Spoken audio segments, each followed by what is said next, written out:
Hi everyone, this is Howard Zolte, and today we are going to go through one of the easiest to complete grant applications available. This one's the Dollar General Literacy Foundation Reading Scholars Grant. The funding range is anywhere between $100 and $500, and it's available to any certified pre-K teacher up to 12th grade in the United States or District of Columbia. The most important thing to remember is that the purpose of this grant is to improve the reading skills of your students. And also, only reading projects will be funded, so focus on reading for this grant. The other important aspect is that look at the application deadline. It's September 30th, so you have a little bit of time to complete it, and the application is easy, but just make sure you get it in on time. There are only a few boxes to complete, and it's an online application, so just enter the information in the fields provided and hit send, and you've completed the application. So let's go through the application step by step. We start off with the basic contact information. Enter your name, email address, school addresses and phone numbers up in the top section here. And as an alternative, you may want to put an alternative email address in case your school's email filter blocks certain emails. And then decide on how much funding you want. And remember that the funding range is between $100 and $500.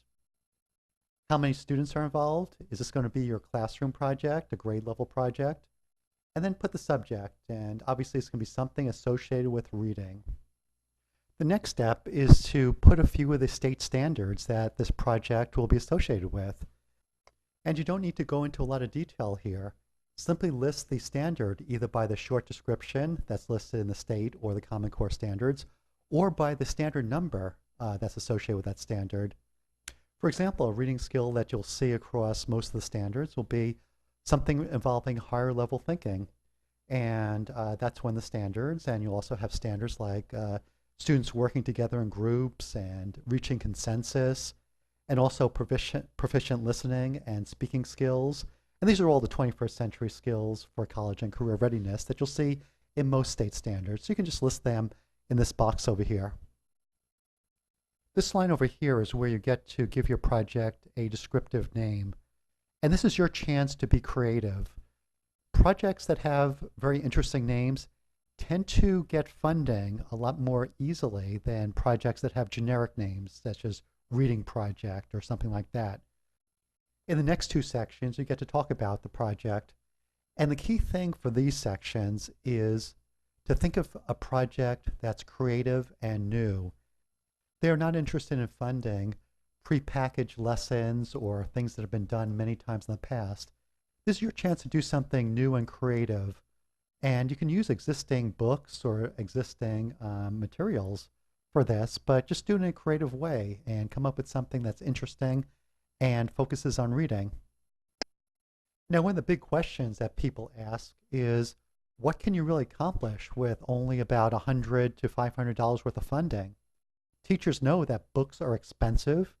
They take up a lot of space in the classroom, and you really can't buy much for anywhere between $100 and $500 for a grade level or for a classroom. So one of the things that I like to look at is what is available online, and that reduces the cost, the storage space, no shipping costs. And one of the favorites out there is a product line called Reading A through Z. And they've got many, many resources online, over 1,000 books and materials that are downloadable, projectable, printable, lesson plans and suggestions for teachers. So a lot of resources out there. And that's in the range of about $99 per classroom. So that's within the range of that 100 to 500 range for this grant. And the other nice thing is that you can also look at some of the existing lesson plans and suggestions out there.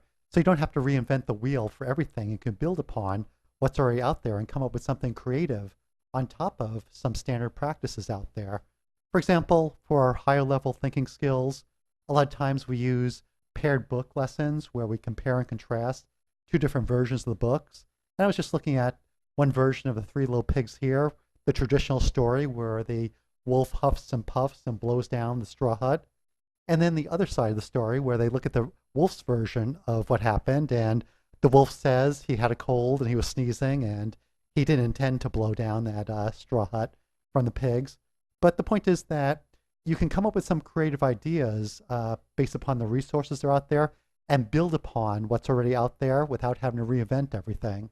So that's just one suggestion. And there are other resources and other sites out there that you might want to look at. Once you have decided on what your creative reading project will be, you need to explain how are you going to evaluate the effectiveness of this project. In most cases, this will be very easy because you already have materials from your school or your district for evaluating reading progress. You can also do verbal presentations for the students, essays, any type of test. So this is a really easy section to complete. The next section is the budget, and this one is also very easy to complete. They do not need a lot of detail on this section.